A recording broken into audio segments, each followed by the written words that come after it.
Բնականաբար Հայաստանի իշխանությունները պարտավոր են ամեն ինչով ապահովել արցախցիներին, որպեսզի նրանք Հայաստանից չարտագաղթեն։ Բայց գործող իշխանությունները դիտավորյալ այնպիսի պայմաններ են ստեղծում, որ Հայաստան տեղափոխված արցախցիները արտագաղթեն, որպեսզի իրենց դեմ ուրեմն բողոքական զանգվածը ավելի քիչ լինի, որովհետև արցախցիք բնականաբար դժգոհ են այս իշխանություններից, որովհետև այս իշխանության գործունեության արդյունքում նրանք հայրենիք են կորցրել, տունուտեղ են կորցրել, ամեն ինչ են կորցրել։ Մենք էլ ենք հայրենիքի մի հատված կորցրել, որովհետև Արցախը մեր հայրենիքի մի մասն է եղել։ Ուրեմն սա է, մենք բարոյական եւ քաղաքական աջակցություն ենք ցուցաբերելու Հայաստան տեղափոխված բոլոր արցախցիներին։ Ես խոսում եմ եւ հայոց աշխարհազոր ռազմաքաղաքական միավորման անունից, որի ղեկավարն եմ հանդիսանում, եւ համահայկական ազգային միասնության խորհուրդ միավորման ուրեմն անունից, որի վարչության ղեկավար մարմնի անդամ եմ հանդիսանում։ Ես այդ երկու կազմակերպությունների բնականաբար անունից եմ խոսում, իսկ մեր ծրագրերում կա հետեւյալ ուրեմն միտումը, որևէ խնդիր լուծելու համար մեր ժողովրդի եւ մեր պետության արժեվ ծառացած խնդիր լուծելու համար որպես պայման, որպես միջոց պետք է հեռացնել գործող ապազգային թուրքամետ իշխանությանը։ Իսկ իշխանությանը այս հեռացնելու համար անհրաժեշտ է համախմբել մեր ժողովրդի ազգային ուժերին, ազգային քաղաքական ընդդիմադիր կազմակերպություններին, հասարակական, քաղաքական, հայրենակցական միություններին, հիմնադրամներին, մշակութային ու մարզական միությունների եւ անհատ գործիչների մարդկանց, ովքեր եթե աշխատել են պետական կառավարման համակարգում, ազնիվ են աշխատել, չեն գողացել, չեն թալանել։ Սա մեկ եւ երկրորդը պայստազորի զինվորականներին, ազատամարտիկներին, բացի երկրապահի վերնախավից, որովհետեւ երկրապահի վերնախավը Սասուն Միքայելյանի գլխավորությամբ ուրեմն այսօր այս իշխանության հենարաններից մեկն է դարձել ցավոք սրտի։ Ուրեմն ես ուզում եմ նշել նաեւ, որ հասարակական կազմակերպությունը պետք է գոյատևի հասարակական հիմունքներով, բարեգործական, ասենք,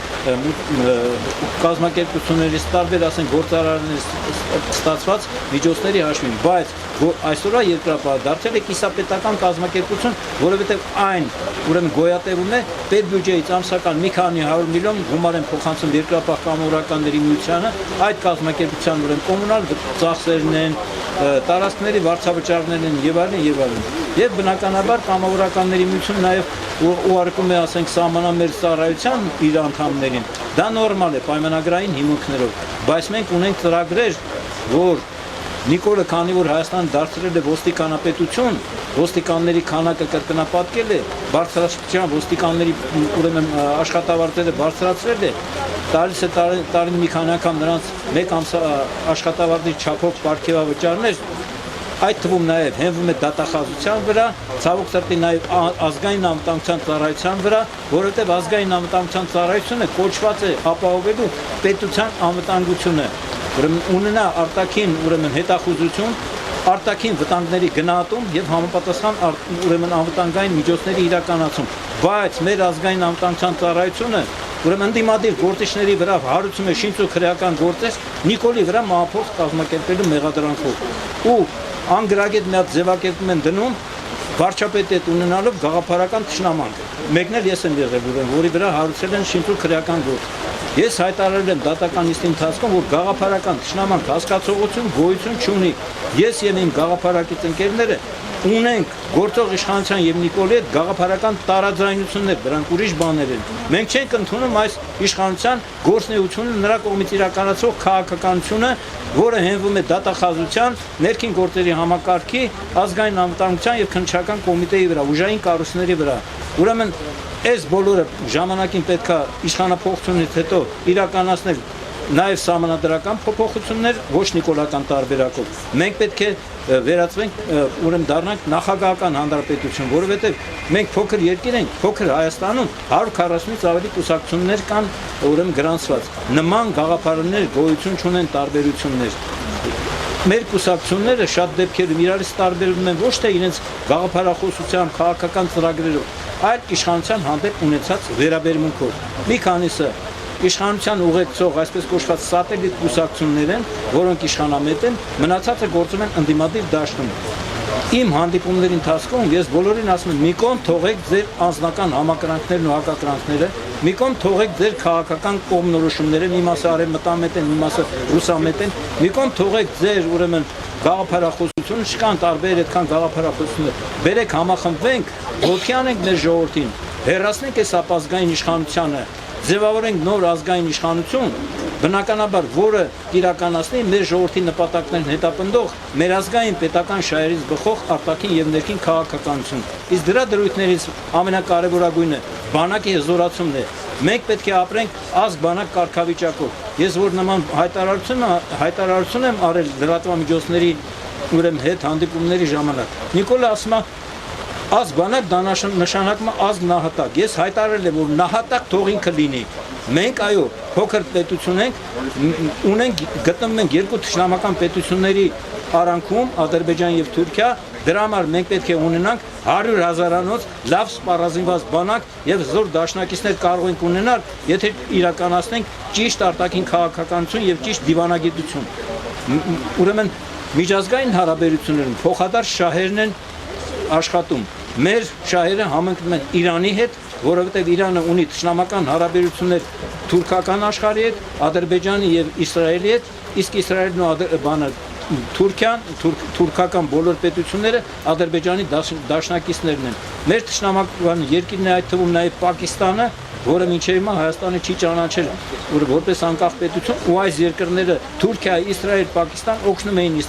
Ադրբեջանին 44-օրյա պատերազմի ընթացքում, իսկ մենք մենակ էինք, որովհետև Նիկոլի դիվանագիտությունը չէր աշխատել։ Մենք մենակ էինք։ Մեր հզոր դաշնակիցները կարող են լինել ուրեմն Իրանը, որի հետ մեր շահերը համընկնում են, Հունաստանը, որը Կիպրոսի հետ կապված ուրեմն հակասություններ ունի Թուրքիայի հետ, մեր ժողովուրդը, մեր հաղթած ժողովուրդը դարձել է պարտված ժողովուրդ։ Մենք ճնշված ենք բարոյապես, որովհետև ցավոք սրտի մենք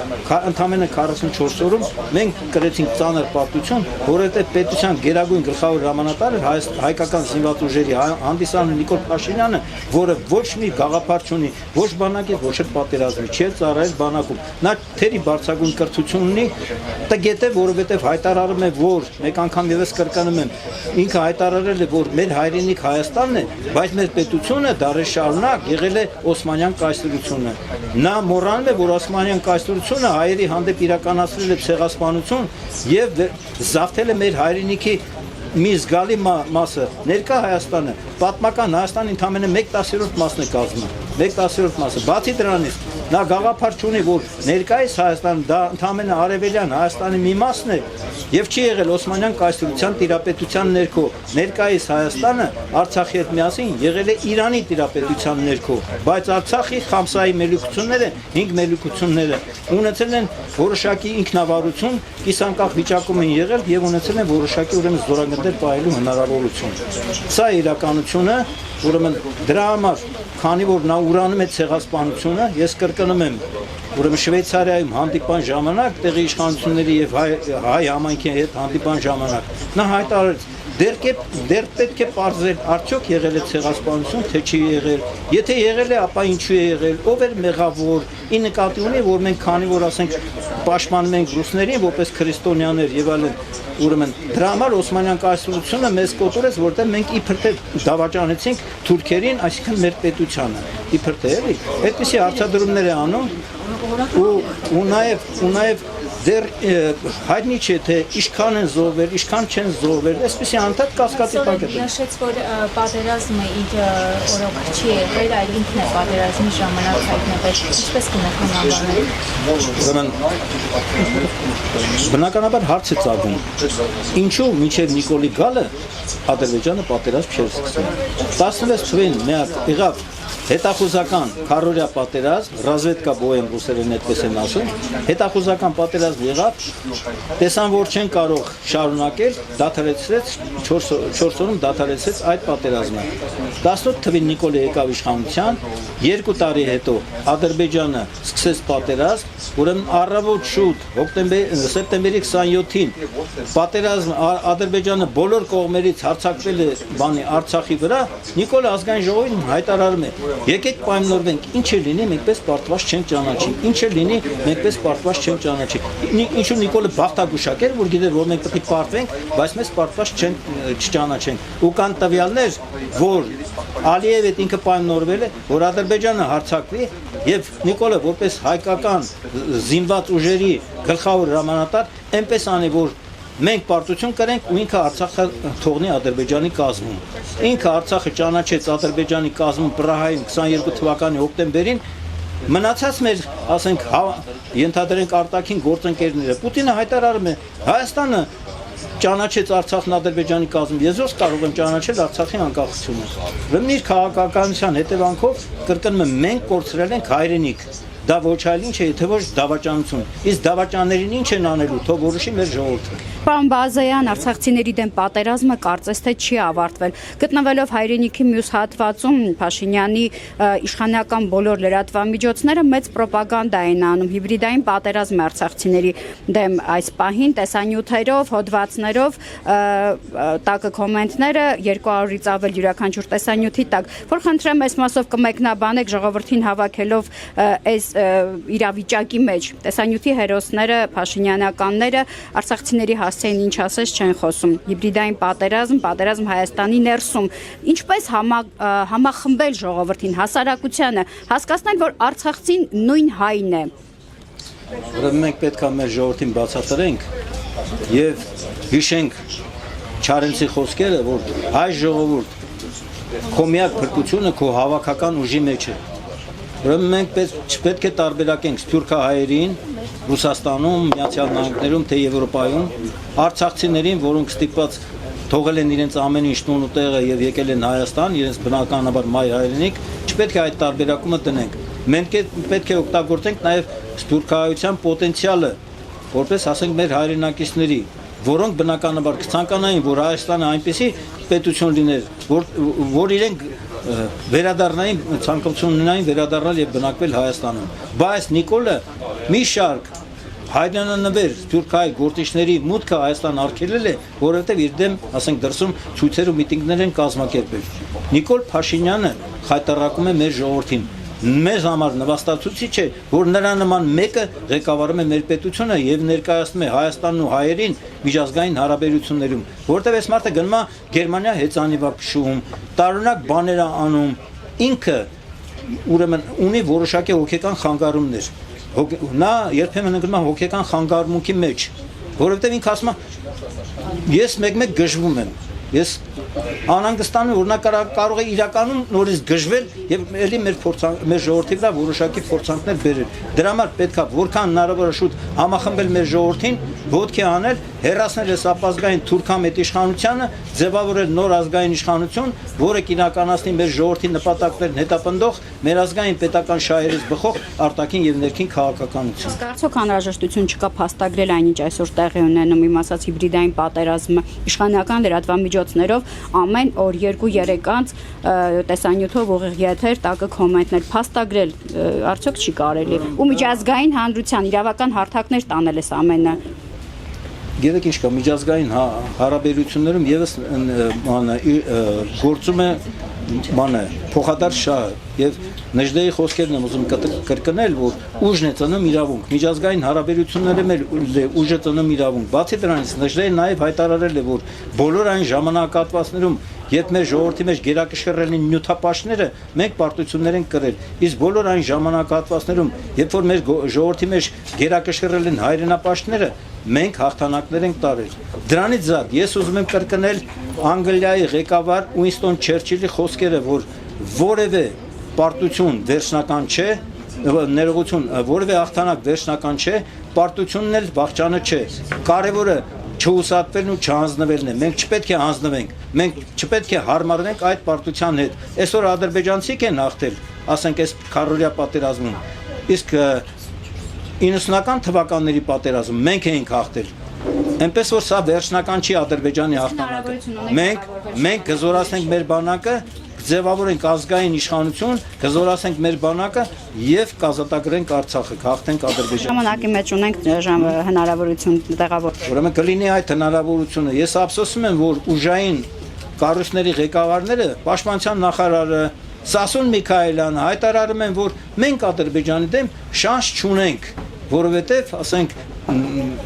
նրանք ուժեղ են, դրա համար պետք է համաձայնվենք Ադրբեջանի պայմաններով բոլոր ուրեմն սահմանազատումներին եւ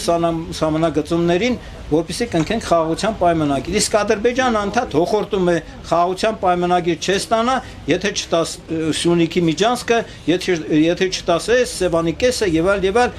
որ 300,000 ադրբեջանցի գան, ուրեմն բնակվեն Հայաստանում, Ադրբեջանը դառնա ադրբեջաներենը Հայաստանում դառնա երկրորդ պետական լեզու, այսինքն մեզ տարալուծեն թուրք ու ադրբեջանական այդ արանքում, մենք կորցնենք մեր ինքնությունը, ժամանակի ընթացքում դառնանք թուրք ու վերջանա պատմությունը։ Ուրեմն Նիկոլը կիսա թուրք է, ես ունեմ տեղեկատվություն, որ իր մայրը եղել է ադրբեջանցի։